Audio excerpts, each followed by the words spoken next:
¿Por qué un conflicto parece arder eternamente en el corazón del mundo? ¿Por qué dos pueblos, cuyas historias están tan íntimamente entrelazadas, se encuentran atrapados en un ciclo de hostilidad que ha marcado la historia durante siglos? La narrativa que nos llega a través de los titulares es apenas la superficie, una simplificación de una herida mucho más profunda, una fractura que se remonta a los albores de la civilización misma.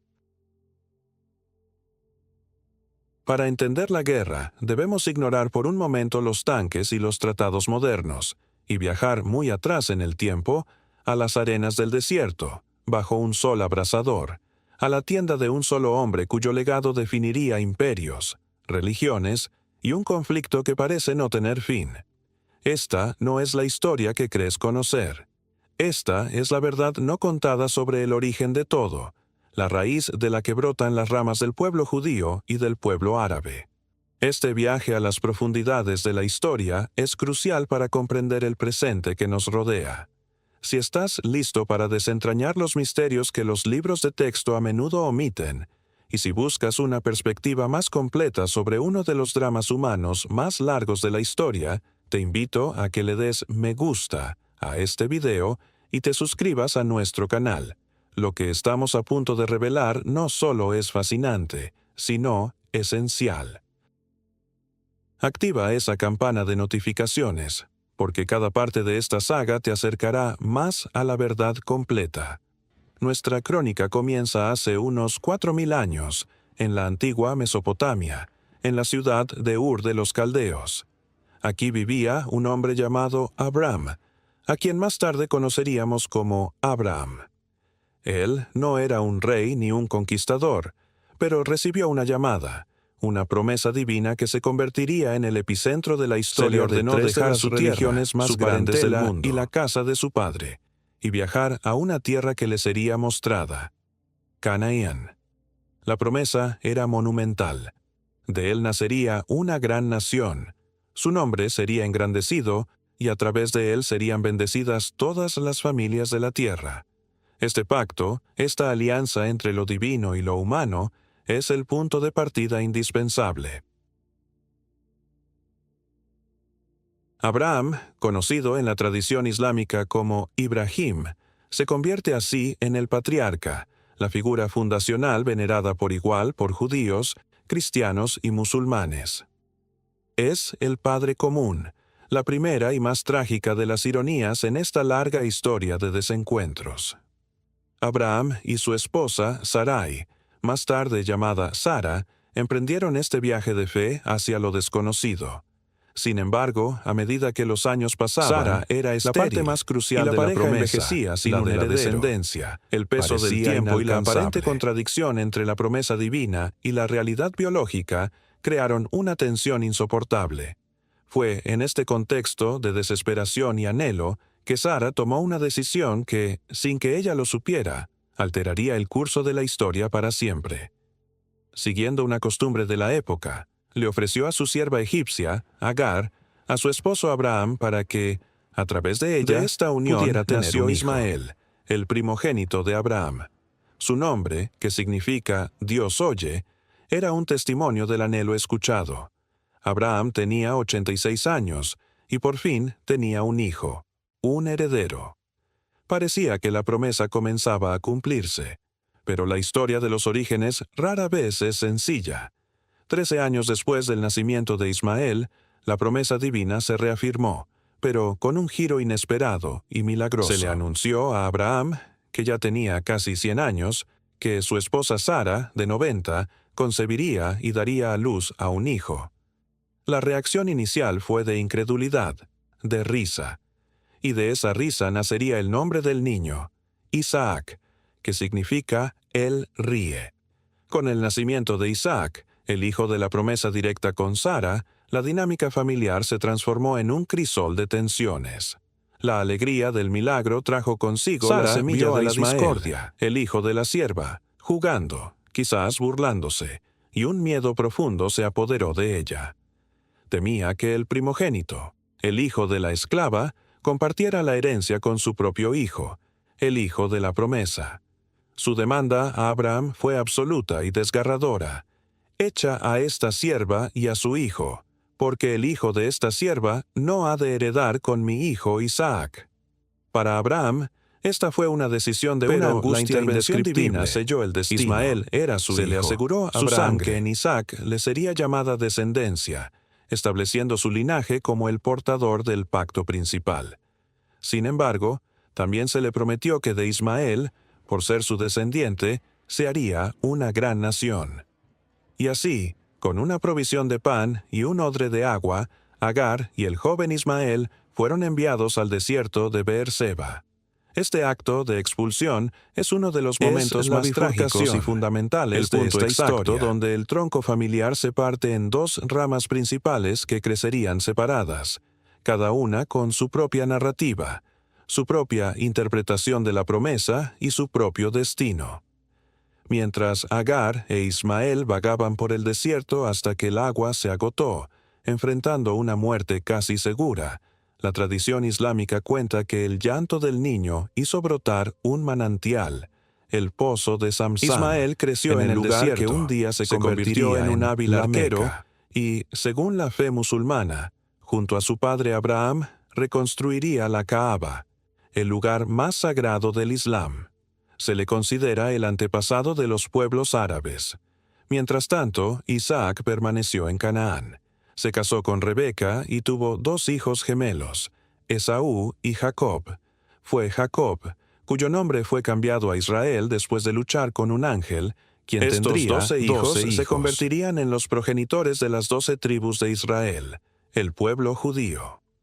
A través de la línea de Isaac y Jacob, la narrativa bíblica traza la continuación del pacto, la entrega de la Torá en el monte Sinaí y la promesa de la tierra de Canaán como una herencia eterna.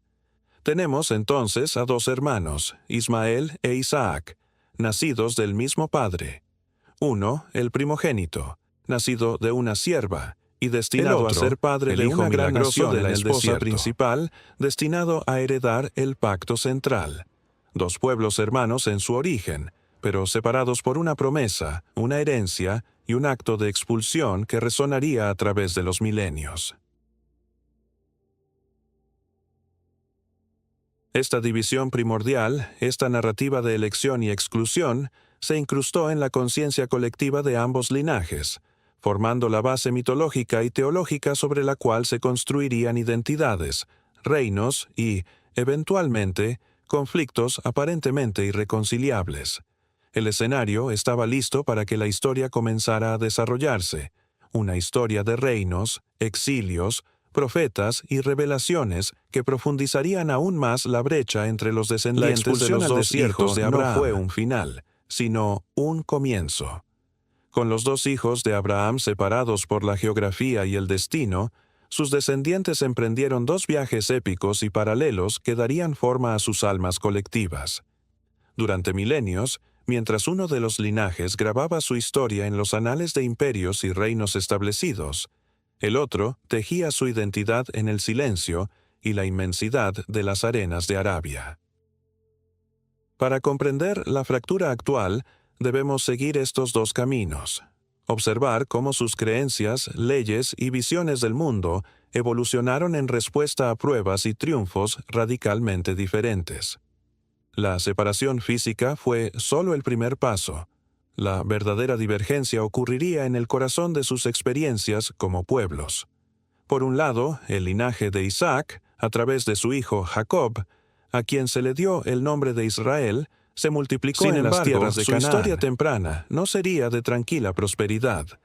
Una hambruna devastadora los obligó a buscar refugio en la tierra de Egipto, una superpotencia de la época. Inicialmente recibidos con favor gracias a la prominencia de José, uno de los 12 hijos de Jacob, su situación se deterioró drásticamente con el paso de las generaciones. Los hebreos, como se les conocía, se convirtieron en un pueblo esclavo, forzados a una servidumbre brutal. Este periodo, que duró cientos de años, es absolutamente fundamental. En las fosas de lodo de Egipto, en la humillación y el sufrimiento, se forjó una identidad nacional basada en una memoria compartida de opresión y un anhelo desesperado de redención.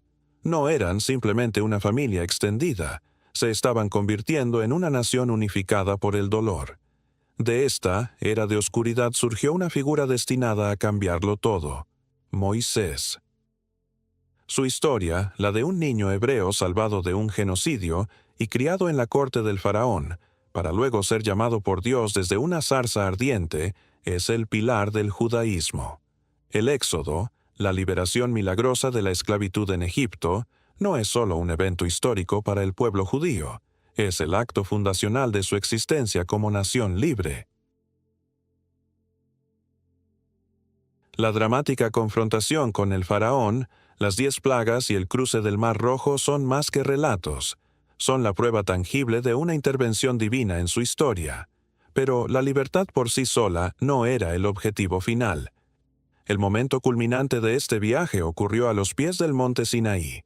Allí, en medio de truenos y relámpagos, Moisés recibió la Torá, un código detallado de leyes, ética y rituales que regirían cada aspecto de la vida. Este fue el momento de la transición definitiva, de ser un pueblo definido por la sangre y la esclavitud, a ser una nación definida por un pacto, una ley divina. La idea de ser un pueblo elegido se cristalizó aquí, no como un signo de superioridad, sino como la aceptación de una inmensa responsabilidad: vivir según los mandamientos de Dios y ser una luz para las naciones. Tras 40 años de vagar por el desierto, una generación entera que conoció la esclavitud desapareció, y una nueva, nacida en libertad, finalmente entró en Canaán, la tierra prometida. Esta tierra no estaba vacía, y su conquista, llena de batallas contra otros pueblos, añadió otra capa a su identidad: la de una conexión inseparable y divinamente ordenada con un territorio geográfico específico.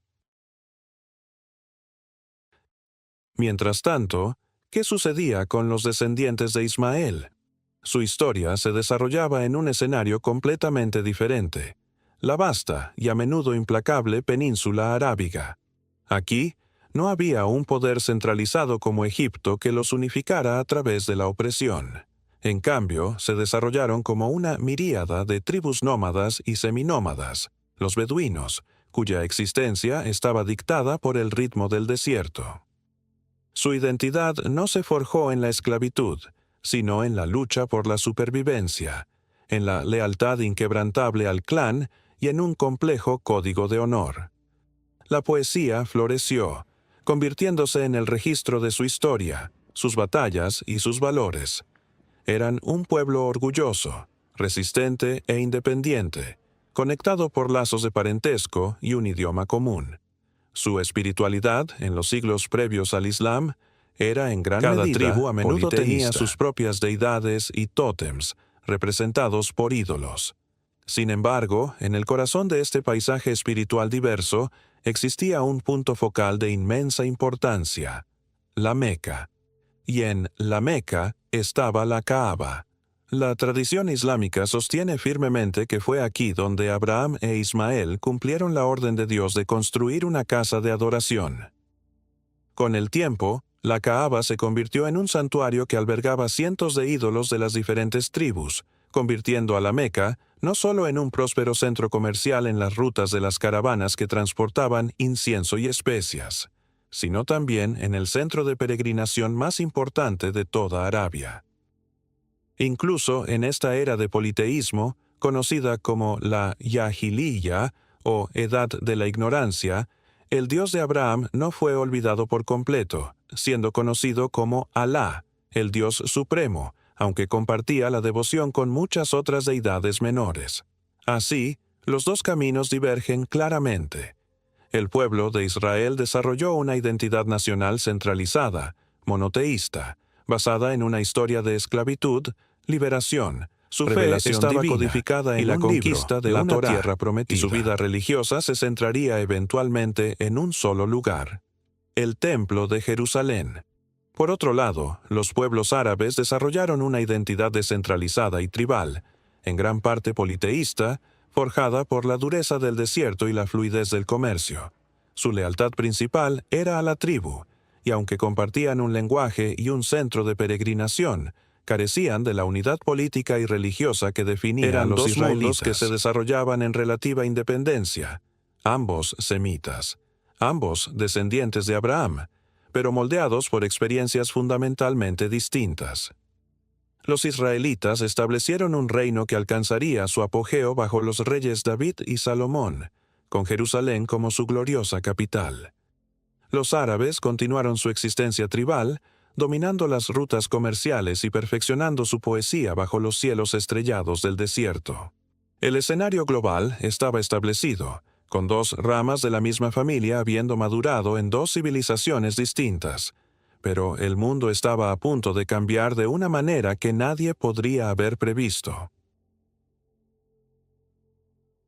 En el corazón de Arabia, en la bulliciosa ciudad de la Meca, un hombre estaba a punto de recibir una revelación que unificaría a las tribus dispares de Ismael bajo el estandarte de un monoteísmo estricto y resonante, una fe que buscaría restaurar la religión original y pura del patriarca que compartían, Abraham.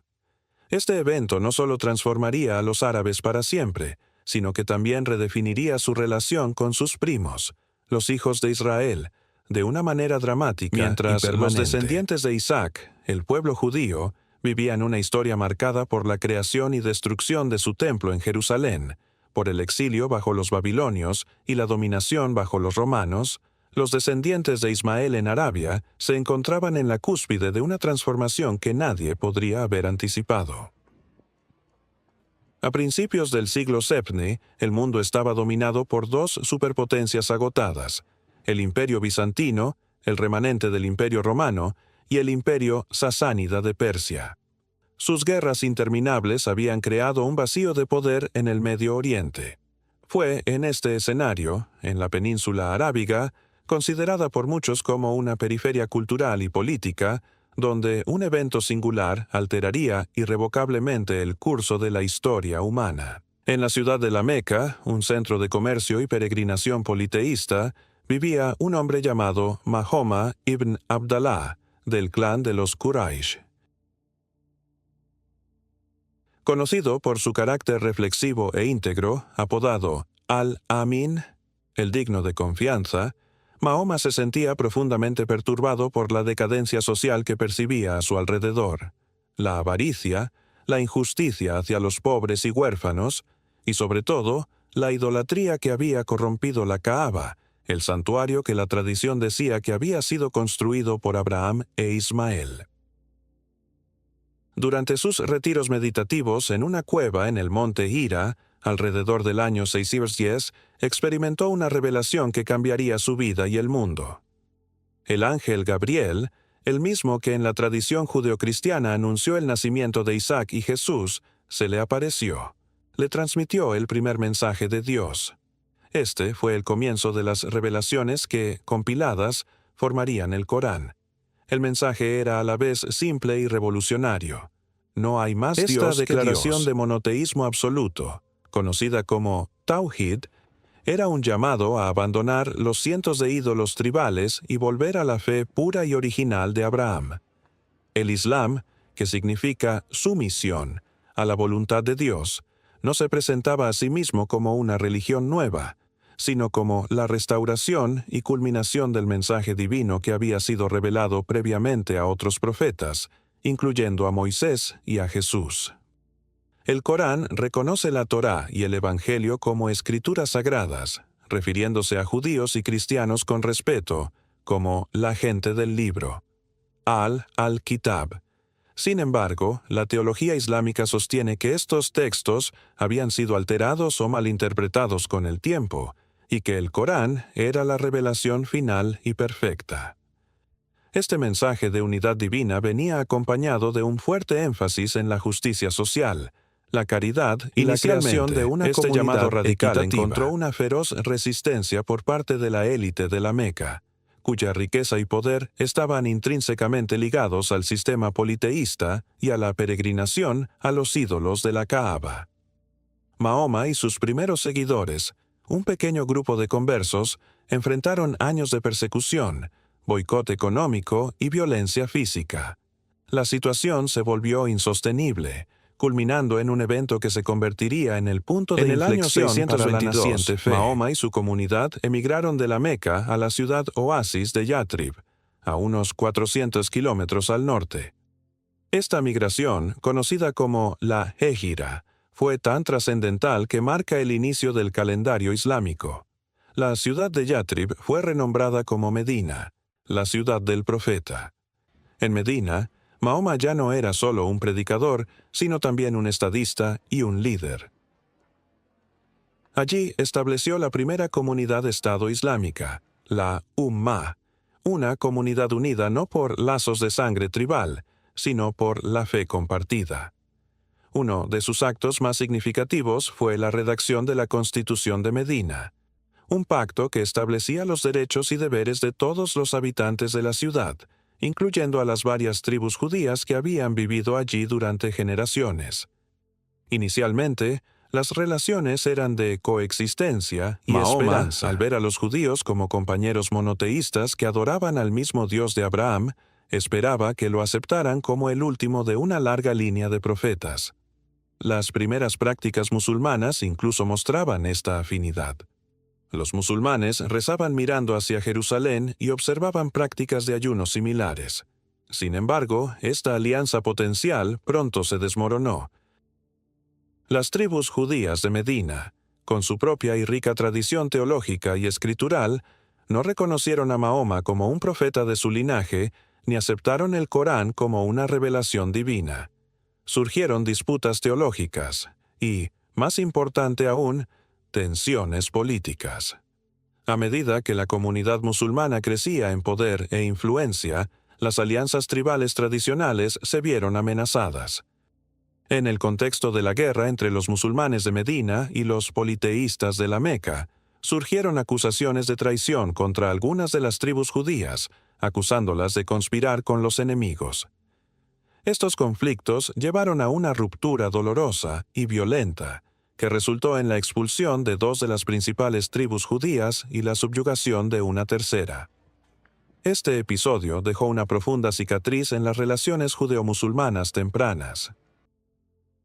Simbólicamente, el cambio más visible fue la alteración de la Qibla, la dirección de la oración. Por orden divina, se cambió de Jerusalén a la Kaaba en la Meca. Este acto marcó una reorientación definitiva del Islam, estableciendo su propio centro espiritual, distinto e independiente del judaísmo. En los años siguientes, el poder de la comunidad musulmana creció exponencialmente. En el año 630, Mahoma regresó a la Meca. La ciudad se rindió casi sin derramamiento sino de sangre, al frente de un ejército masivo. Su primer acto fue entrar en la Kaaba y destruir los 360 ídolos que la abarrotaban, rededicando el santuario al único y verdadero Dios, restaurándolo a su propósito original abrahámico. Cuando Mahoma falleció en el 632, había logrado lo que parecía imposible. Las tribus guerreras y dispares de la península arábiga estaban unidas por primera vez en la historia bajo una sola fe. Un solo líder. Los descendientes de Ismael ya no eran una colección de clanes nómadas.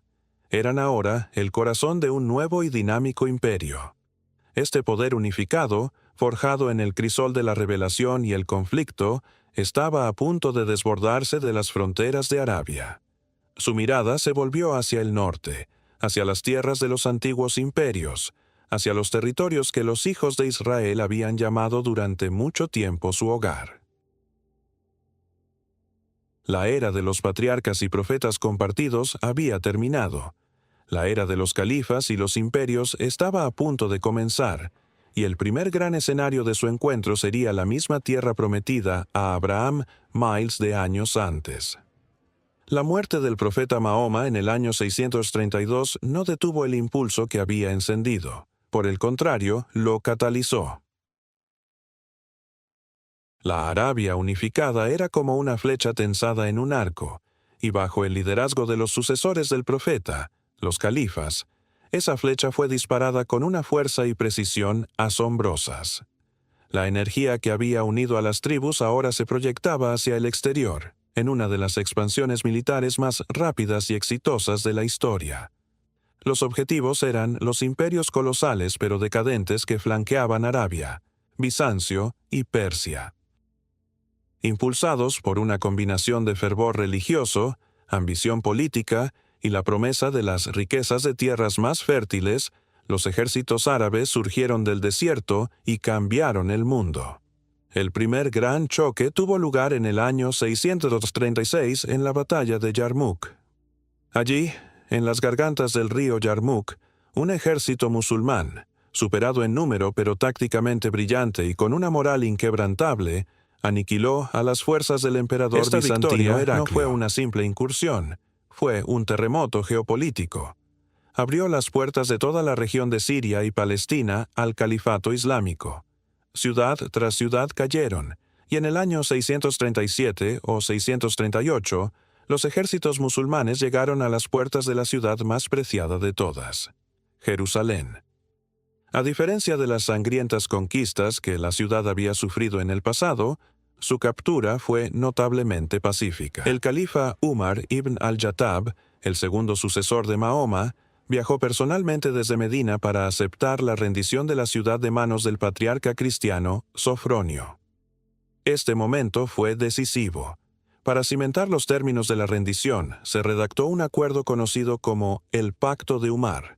Este documento garantizaba a los habitantes cristianos de Jerusalén la seguridad de sus vidas, sus propiedades y, crucialmente, sus iglesias. A cambio de esta protección, debían pagar un impuesto de capitación llamado jizya, pero quizás el acto más significativo del califa Umar fue hacia los judíos.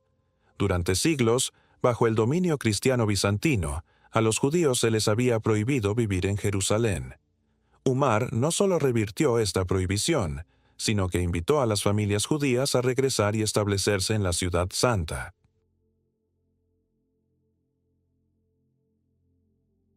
En un gesto de profundo respeto interreligioso, cuando el patriarca invitó a Umar a rezar dentro de la iglesia del Santo Sepulcro, el lugar más sagrado de la cristiandad, Umar se negó. Explicó que si él rezaba allí, futuros musulmanes podrían usar su acción como pretexto para convertir la iglesia en una mezquita. En su lugar, rezó fuera, asegurando la santidad del lugar para los cristianos. La llegada del Islam a Jerusalén, por lo tanto, no fue una catástrofe para los judíos, perseguidos por los bizantinos, fue una liberación. Esto inauguró un nuevo sistema social que definiría la vida en el Medio Oriente durante más de un milenio. Judíos y cristianos, como gente del libro, recibieron un estatus especial bajo la ley islámica. Eran conocidos como dhimis, o pueblos protegidos. Este estatus era un contrato social complejo.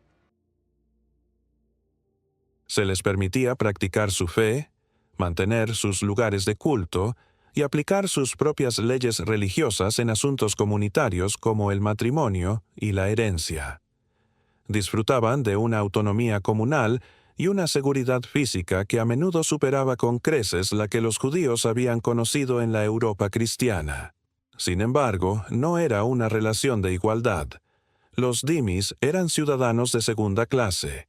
El impuesto jizya era un recordatorio constante de su subordinación. Nuevas iglesias o sinagogas sin un permiso explícito.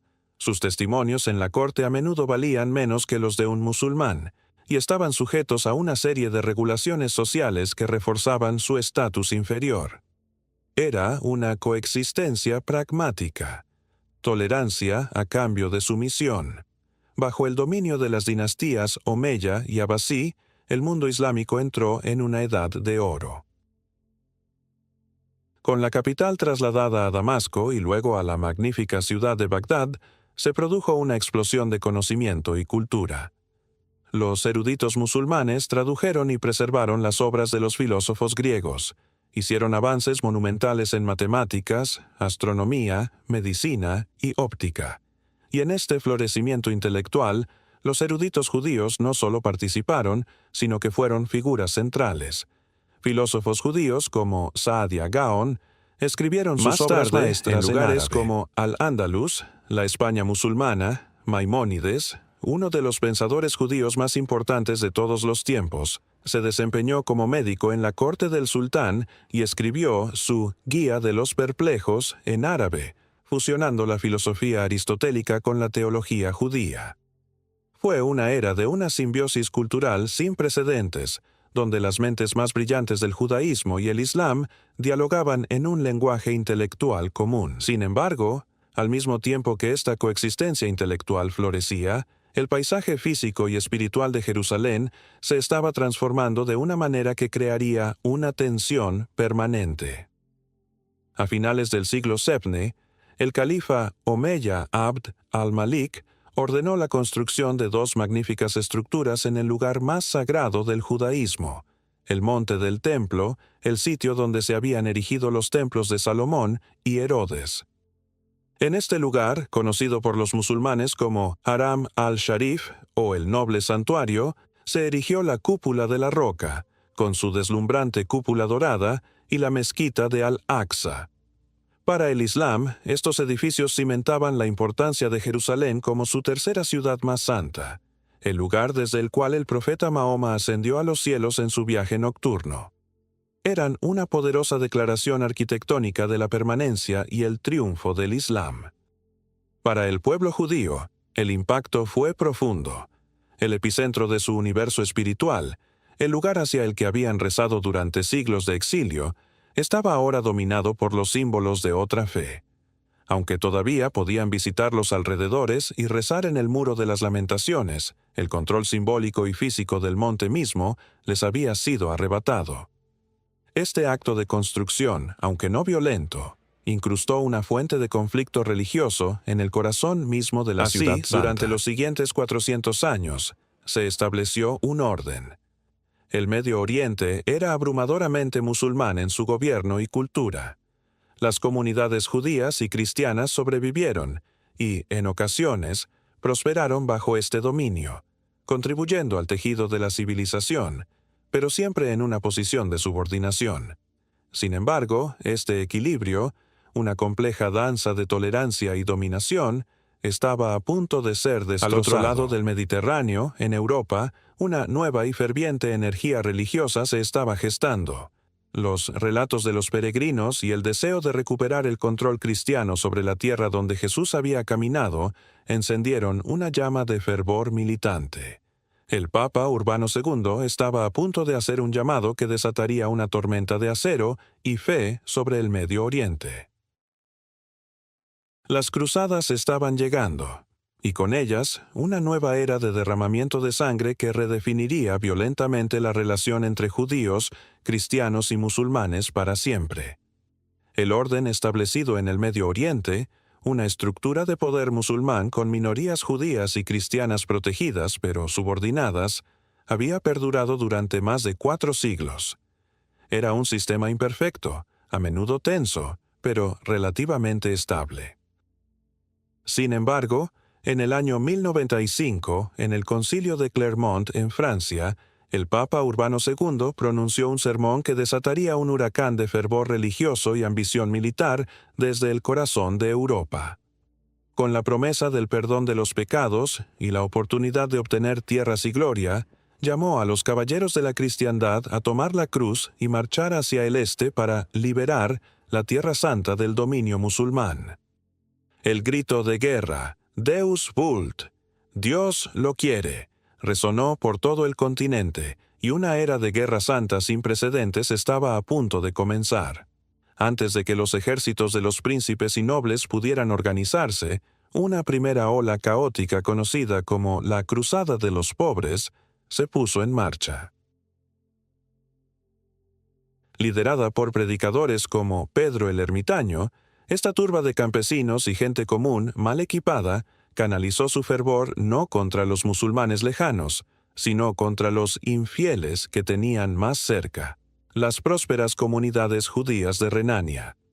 En la primavera de 1096, en ciudades como Maguncia, Espira y Worms, los cruzados llevaron a cabo masacres horrendas. Miles de hombres, mujeres y niños judíos fueron asesinados brutalmente. Se les dio la opción de convertirse o morir, y muchos eligieron el martirio. Para el judaísmo europeo, este fue un trauma indeleble. La cruzada, antes de derramar una sola gota de sangre musulmana, se había bautizado con sangre judía en suelo europeo, demostrando que el celo religioso cristiano podía ser una amenaza existencial para ellos. Cuando el ejército principal, la Cruzada de los Príncipes, finalmente llegó al Medio Oriente, trajo consigo una brutalidad que conmocionó a las poblaciones locales, tanto musulmanas como cristianas orientales. Tras un arduo viaje y sangrientos asedios a ciudades como Antioquía, los cruzados finalmente llegaron a su objetivo final en el verano de 1099, las murallas de Jerusalén. La ciudad, en ese momento bajo el control del califato fatimí de Egipto, se preparó para la defensa. Los habitantes musulmanes y la considerable comunidad judía de la ciudad lucharon codo con codo para defender sus hogares del invasor extranjero. Pero después de un asedio de 5 semanas, los cruzados lograron abrir una brecha en las defensas. Lo que siguió no fue una batalla, sino una carnicería. La caída de Jerusalén en 1099 es uno de los episodios más infames de la historia. Los cruzados, en un frenesí de violencia y fervor religioso, masacraron indiscriminadamente a casi todos los habitantes de la ciudad. Cronistas de la época, tanto cristianos como musulmanes, describen las calles anegadas de sangre. La población musulmana que buscó refugio en la mezquita de Al-Aqsa fue asesinada sin piedad. La comunidad judía de la ciudad se congregó en su sinagoga principal en busca de seguridad, pero los cruzados le prendieron fuego al edificio. Una ciudad multicultural fue limpiada étnicamente. Este evento se grabó a fuego en la memoria colectiva de la región. Para los musulmanes, fue la prueba definitiva de la barbarie de los francos, como llamaban a los europeos. Para los judíos, fue una catástrofe que reafirmó la lección aprendida en Renania. Bajo el poder de la cruz, su existencia pendía de un hilo. Por primera vez, musulmanes y judíos compartieron una experiencia de victimización masiva a manos de un enemigo común europeo. Tras la conquista, los cruzados no se marcharon. Establecieron una serie de estados feudales, incluyendo el Reino de Jerusalén. Construyeron imponentes castillos e iglesias, imponiendo una aristocracia católica europea sobre una población mayoritariamente musulmana, judía y cristiana ortodoxa. El mundo islámico, políticamente fragmentado entre diferentes dinastías en Egipto, Siria y Bagdad, tardó décadas en montar una contraofensiva unificada. La respuesta eventualmente se personificó en un hombre, Salah al-Din Yusuf ibn Ayyub, conocido en Occidente como Saladino. Un líder kurdo que unificó Egipto y Siria bajo su gobierno. Saladino se convirtió en el campeón de la yihad para recuperar Jerusalén. Su reputación de piedad, generosidad y caballerosidad contrastaba fuertemente con la brutalidad de los primeros cruzados. El punto de inflexión llegó en 1187 en la batalla de Hattin. Allí, Saladino atrajo al ejército del Reino de Jerusalén a una trampa y lo aniquiló. La victoria fue tan completa que dejó el camino a Jerusalén prácticamente indefenso. Unas semanas más tarde, las fuerzas de Saladino sitiaron la Ciudad Santa. El contraste entre esta conquista y la de 1099 no podría ser más marcado. Tras unas breves negociaciones, la ciudad se rindió. Saladino prohibió cualquier tipo de masacre o saqueo. Permitió que los habitantes cristianos se marcharan pacíficamente después de pagar un rescate. Aquellos que no podían pagar fueron tomados como esclavos, una práctica común de la guerra en la época. Pero no hubo un baño de sangre. Los lugares sagrados cristianos fueron protegidos. Al igual que el califa Umar 500 años antes, Saladino invitó a los judíos a regresar y reasentarse en Jerusalén, restaurando una vez más su presencia en la ciudad. Este acto reforzó aún más la percepción judía de que su seguridad y libertad religiosa, aunque imperfectas, eran mucho más estables bajo la media luna que bajo la cruz. Las cruzadas continuarían durante otro siglo, con más ejércitos llegando de Europa en intentos fallidos de revertir la marea. Pero su impacto fue duradero y profundo. Envenenaron las relaciones entre el Islam y la cristiandad occidental, creando cicatrices y estereotipos que perduran hasta el día de hoy. Destrozaron la relativa estabilidad del sistema dhimmi, demostrando que la coexistencia podía ser barrida por la violencia externa. Y, paradójicamente, forjaron un vínculo de sufrimiento compartido entre musulmanes y judíos frente a la agresión europea. Eventualmente, los últimos vestigios de los estados cruzados serían borrados del mapa. El poder musulmán se consolidaría una vez más, primero bajo los mamelucos de Egipto y luego bajo un nuevo imperio, el más grande y duradero de todos, que se levantaba en Anatolia. El Imperio Otomano estaba a punto de heredar la Tierra Santa. Se abría un nuevo y largo capítulo. Pero mientras una aparente calma se preparaba para asentarse en el Medio Oriente, en Europa, las semillas de una nueva catástrofe para el pueblo judío estaban siendo sembradas, una que eventualmente los impulsaría a buscar refugio y soberanía en su tierra ancestral de una manera que el mundo nunca había visto. Tras la expulsión definitiva de los cruzados, la Tierra Santa pasó a manos de los mamelucos de Egipto, quienes la gobernaron durante más de 2 siglos y medio. Pero en el horizonte, un nuevo poder colosal estaba en ascenso. Desde Anatolia, los turcos otomanos, un pueblo que había comenzado como un pequeño principado fronterizo, estaban construyendo uno de los imperios más formidables y duraderos de la historia. En 1517, el sultán otomano Selim Rimr conquistó el sultanato mameluco, y con ello, las tierras de Palestina y su ciudad más sagrada, Jerusalén, pasaron a formar parte del vasto imperio otomano. Este evento marcó el comienzo de 400 años de gobierno otomano ininterrumpido. Para la región, fue el fin de la era de caos inaugurada por las cruzadas y el regreso a una forma de orden imperial islámico. Bajo los otomanos, la vida de las comunidades no musulmanas se organizó bajo un sistema conocido como el sistema de Milet. Este era, en esencia, una versión más estructurada y formalizada del tradicional estatus de dhimmi. Cada comunidad religiosa, judíos, cristianos ortodoxos griegos, cristianos armenios, etc., era reconocida como una millet, o una nación autónoma dentro del imperio. El líder de cada millet, como el gran rabino para los judíos o el patriarca para los ortodoxos, era responsable ante el sultán de la administración interna de su comunidad, incluyendo la educación, la justicia en asuntos civiles y la recaudación de impuestos. A cambio de su lealtad y el pago del impuesto jizya, las comunidades gozaban de una notable autonomía cultural y religiosa.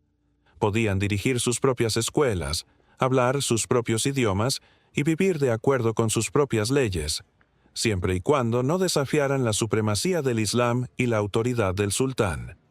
Era una continuación de la coexistencia jerárquica, protección y autonomía a cambio de subordinación. Fue en este contexto que el Imperio Otomano desempeñó un papel crucial e inesperado en la historia judía. Al otro lado del Mediterráneo, en 1492, la reconquista española culminó con el Edicto de Granada, que ordenaba a toda la población judía de España convertirse al catolicismo o ser expulsada. Fue una catástrofe para el judaísmo sefardí, la comunidad judía más próspera y culturalmente vibrante del mundo.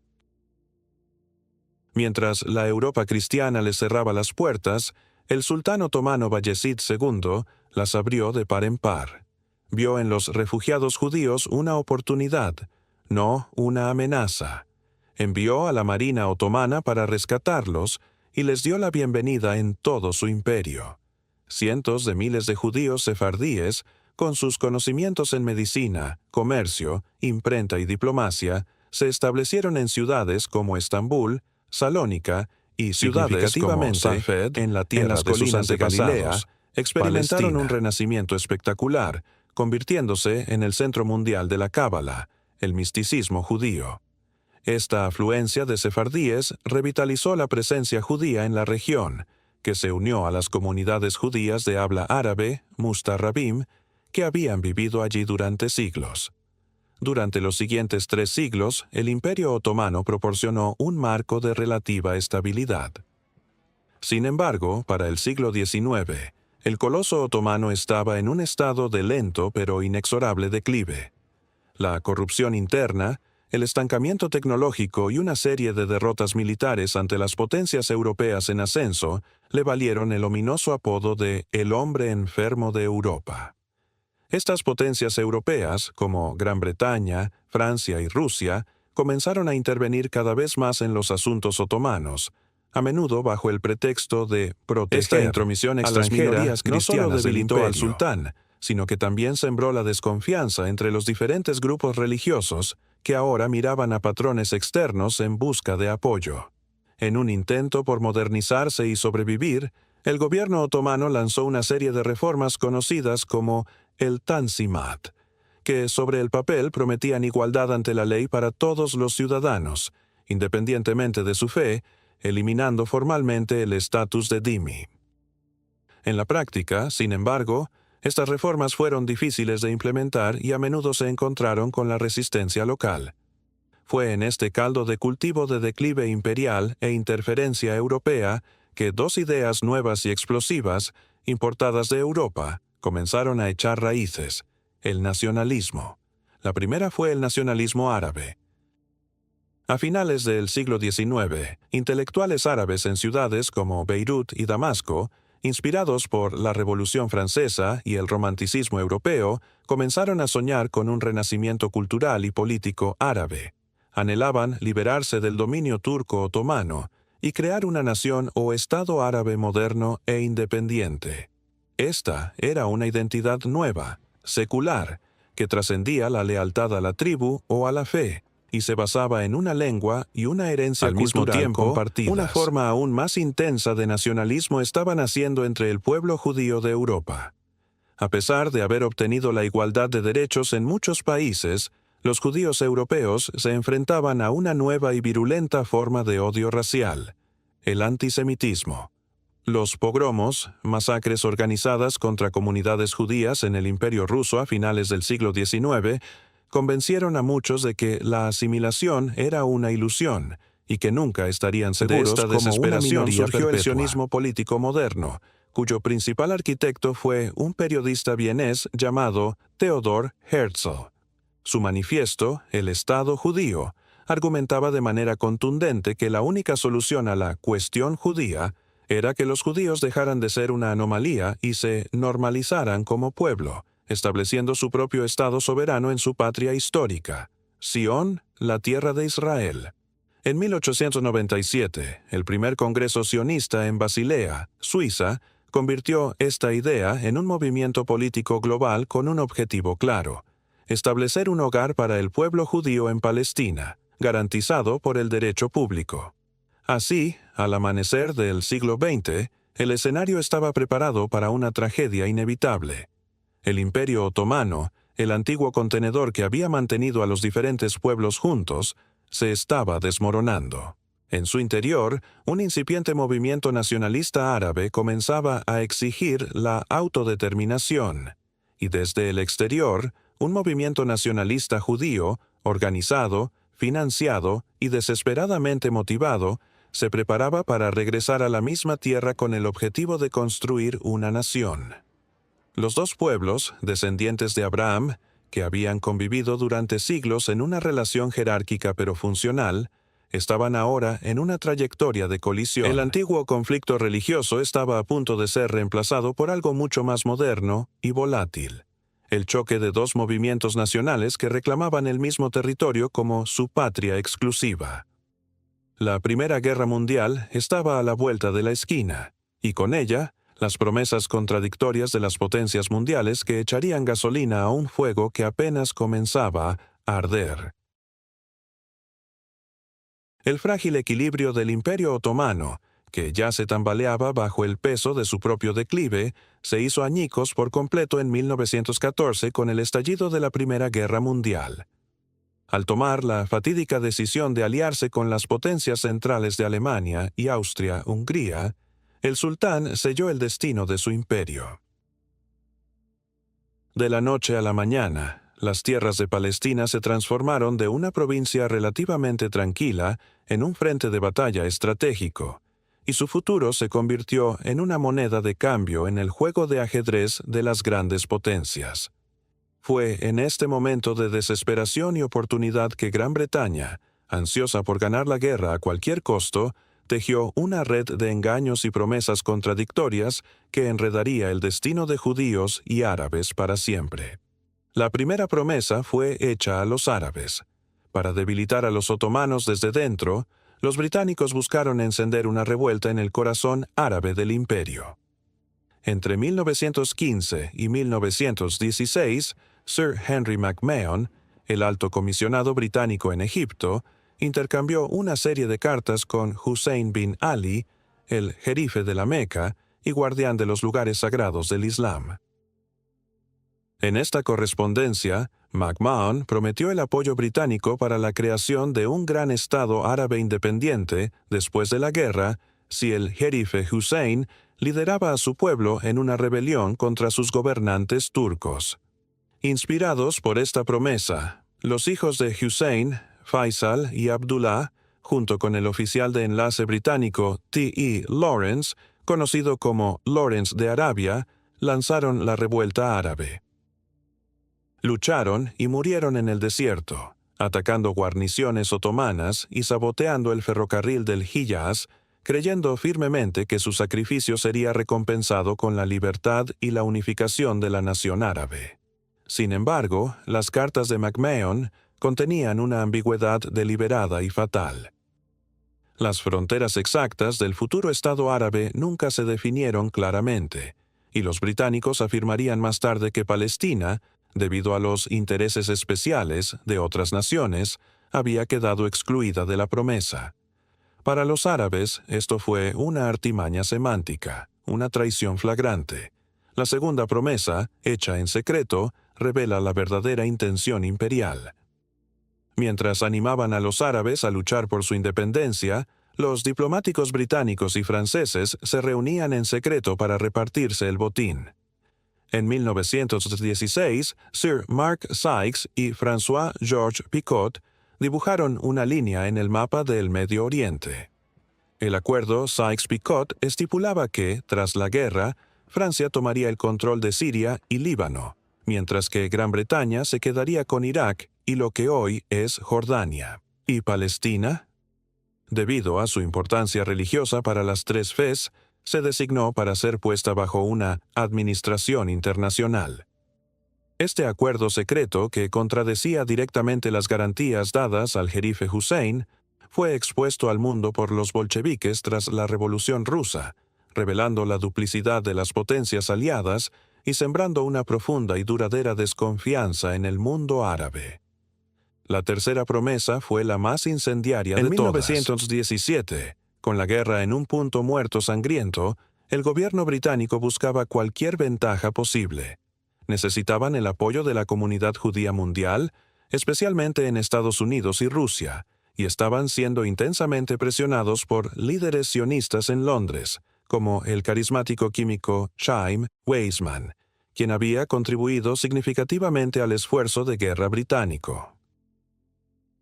El 2 de noviembre de 1917, el secretario de Relaciones Exteriores, Arthur Balfour, emitió una declaración pública en forma de carta. La declaración Balfour afirmaba que el gobierno de Su Majestad contempla favorablemente el establecimiento en Palestina de un hogar nacional para el pueblo judío. Para el movimiento sionista, estas 67 palabras fueron un triunfo milagroso, la primera vez que una gran potencia mundial legitimaba su aspiración nacional. Sin embargo, la declaración contenía una cláusula de salvaguardia crucial, quedando claramente entendido que no se hará nada que pueda perjudicar los derechos civiles y religiosos de las comunidades no judías existentes en Palestina. Esta cláusula era una contradicción andante. ¿Cómo podría establecerse un hogar nacional para un pueblo en una tierra que ya estaba habitada por otro pueblo? Los árabes constituían más del 90% de la población, sin perjudicar sus derechos y aspiraciones políticas. Con la derrota y el colapso del Imperio Otomano en 1918, las tropas británicas bajo el mando del general Allenby entraron en Jerusalén. El antiguo orden había desaparecido. En la conferencia de paz de la posguerra, en lugar de la independencia, Las potencias aliadas crearon el sistema de mandatos, una forma de colonialismo sancionado internacionalmente. En 1922, la Sociedad de Naciones otorgó formalmente a Gran Bretaña el mandato sobre Palestina. El texto de este mandato era una bomba de relojería legal. Incorporaba explícitamente la Declaración Balfour, obligando a Gran Bretaña a facilitar la inmigración judía y el establecimiento de un hogar nacional judío, mientras que al mismo tiempo le exigía proteger los derechos y la posición de la población árabe. Los británicos se encontraron legalmente obligados a cumplir dos objetivos fundamentalmente irreconciliables. El resultado fue un desastre anunciado. Para los sionistas, el mandato era una carta blanca, una oportunidad histórica para comenzar la construcción de su Estado a través de la inmigración a gran escala, la compra de tierras y la creación de instituciones autónomas. Para los árabes de Palestina, el mandato fue la máxima traición. Habían luchado para liberarse de los turcos solo para caer bajo el yugo de los británicos, quienes ahora eran los facilitadores de un proyecto que veían como una invasión colonial destinada a despojarlos de su patria. El conflicto ya no era una cuestión de teología antigua o de debate diplomático en salones europeos. Ahora estaba en el terreno, en las colinas de Galilea y en las calles de Jerusalén. Dos movimientos nacionales, cada uno con un profundo sentido de justicia histórica y una promesa internacional en la mano, estaban a punto de chocar violentamente por el control del mismo pequeño pedazo de tierra. La era del mandato británico no traería la paz. Traería 3 décadas de disturbios, revueltas y una violencia creciente que prepararía el escenario para la guerra total. La población árabe, por medio del famoso acuerdo Hussein-McMahon, en esta correspondencia, Sir Henry McMahon, representante británico en Egipto, prometió apoyo a los árabes para la creación de un Estado independiente si ellos se levantaban en armas contra el Imperio Otomano. La expectativa de autodeterminación creció entre los líderes árabes, y la figura de Sharif Hussein bin Ali de la Meca se convirtió en el símbolo de la emancipación árabe. Sin embargo, la realidad era mucho más compleja y contradictoria. Mientras se hacían estas promesas a los árabes, Gran Bretaña también mantenía conversaciones secretas con líderes sionistas europeos mediante la Declaración Balfour de 1917, en la que se apoyaba la creación de un hogar nacional judío en Palestina, sin perjuicio de los derechos civiles y religiosos de las comunidades no judías que allí vivieran. Esta duplicidad de compromisos sembró la semilla de una confusión histórica que perdura hasta nuestros días. Los líderes árabes, que habían luchado codo a codo con los británicos esperando la independencia, pronto se dieron cuenta de que su sacrificio había sido instrumentalizado en beneficio de un objetivo extranjero que no coincidía con sus expectativas. Por otro lado, los líderes sionistas comenzaron a organizar la inmigración judía a Palestina, financiada y alentada por la comunidad internacional, construyendo instituciones, tierras y asentamientos que reforzaban su reclamo territorial. Con el fin de la Primera Guerra Mundial en 1918 y la posterior disolución del Imperio Otomano, Palestina pasó bajo el mandato británico de la Sociedad de Naciones. Este periodo fue un catalizador de tensiones sin precedentes. Los árabes, resentidos por la traición percibida y la pérdida de autonomía prometida, empezaron a organizarse políticamente y a resistir la creciente inmigración judía. Por su parte, la comunidad judía, incentivada por el sionismo, intensificó su establecimiento en la región, construyendo kibutzim, escuelas y una infraestructura que comenzaba a parecer el embrión de un Estado soberano.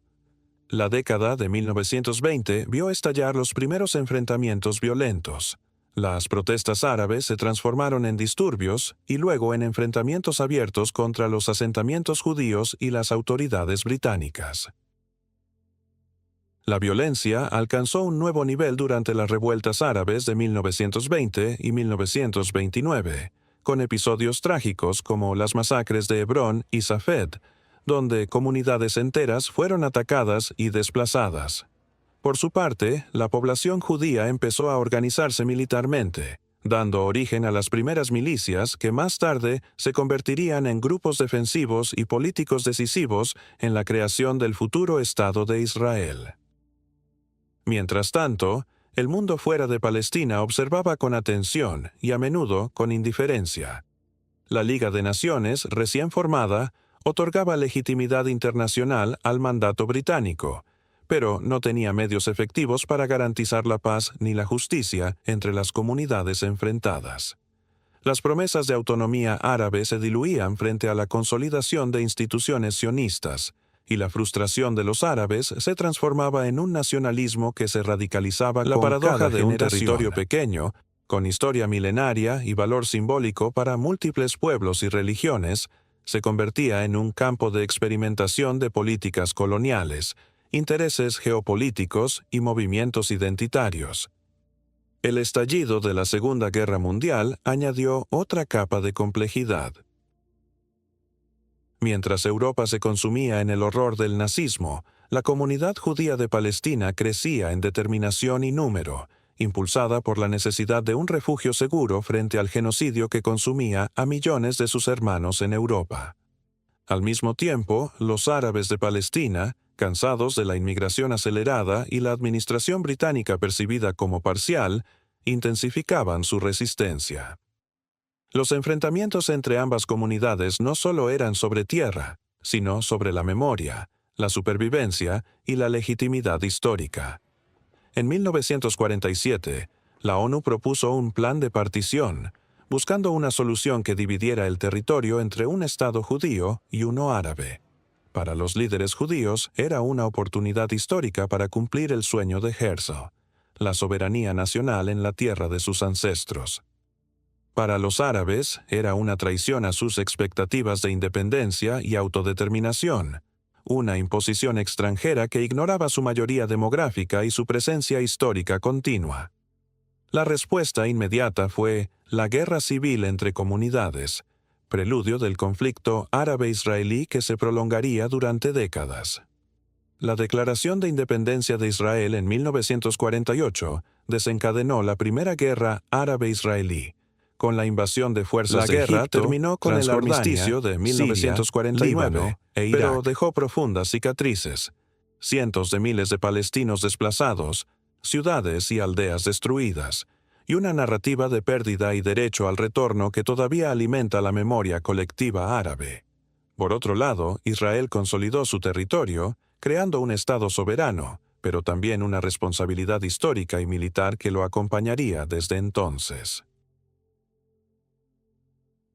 Durante las décadas siguientes, guerras sucesivas, 1956, 1967, 1973, redefinieron fronteras, infligieron pérdidas humanas y reforzaron la percepción de amenaza existencial entre ambas comunidades. La ocupación de territorios como Cisjordania y Gaza, la construcción de asentamientos y los movimientos de resistencia palestina profundizaron un conflicto que ya no era solo histórico o religioso, sino político, geográfico. Cada generación nacida en estas tierras aprendió a vivir con la desconfianza, el miedo y la narrativa de injusticia heredada. Hoy, este conflicto sigue siendo uno de los más complejos del mundo. La coexistencia se ve constantemente desafiada por ciclos de violencia, tensiones religiosas, disputas territoriales y diferencias ideológicas. Sin embargo, es crucial entender que este enfrentamiento no surgió de la noche a la mañana. Es el producto de milenios de historia entrelazada, de decisiones humanas y divinas, de promesas cumplidas e incumplidas, de éxitos y traiciones, de visiones del mundo que se construyen sobre la memoria de los antepasados. Reconocer esta complejidad es el primer paso para cualquier diálogo significativo. Si has seguido hasta aquí, te invito a reflexionar. ¿Cómo puede un pueblo y otro reconciliar siglos de historia compartida y conflicto? ¿Qué lecciones podemos extraer de Abraham, de Moisés, de Mahoma, de Saladino y de tantos otros que moldearon estos destinos? La historia nos muestra que la violencia y la intolerancia no son inevitables, sino opciones humanas frente a situaciones complejas. Por ello, entender la raíz del conflicto es también un acto de responsabilidad moral y educativa. Si quieres profundizar aún más en esta saga de siglos, comprender los matices de cada momento histórico y explorar cómo la memoria colectiva y la política moderna se entrelazan con estos relatos ancestrales, te invito a que le des me gusta, compartas este video con amigos y familiares y te suscribas a nuestro canal. Cada semana traemos contenidos que buscan iluminar las historias que moldean nuestro mundo, y tu participación ayuda a que más personas puedan entender la complejidad de la historia humana. Comenta abajo, ¿qué parte de este relato te ha impactado más y por qué? Tu opinión es valiosa y puede abrir un diálogo enriquecedor. Esta historia de Abraham, Ismael, Isaac y sus descendientes no es solo un relato del pasado. Es un espejo donde podemos observar los desafíos de la humanidad. Cada decisión, cada promesa, cada guerra y cada reconciliación nos enseñan algo sobre el poder de la fe, la política y la identidad. Sigamos explorando juntos estas conexiones, aprendiendo de la historia para comprender mejor el presente y construir, quizá algún día, un futuro más justo y pacífico. Si quieres que continuemos esta serie con episodios dedicados a los momentos clave de la historia moderna de Israel y Palestina, desde la creación del Estado de Israel hasta los conflictos contemporáneos, asegúrate de activar la campanita y no perderte ningún video. La historia no termina aquí. Apenas estamos comenzando a desenredar la compleja red de eventos que ha dado forma al mundo que conocemos. Tu participación, tus comentarios y tu curiosidad son esenciales para mantener viva esta conversación. Haz clic en me gusta, suscríbete y comparte este video para que más personas puedan comprender cómo un solo linaje, iniciado hace 4000 años, puede dar origen a una historia que aún hoy define fronteras, relaciones y destinos humanos. No olvides comentar tu perspectiva. ¿Crees que la historia enseña más sobre unidad o sobre división? Queremos leer tus reflexiones y seguir construyendo juntos un entendimiento más profundo del pasado y sus repercusiones en el presente.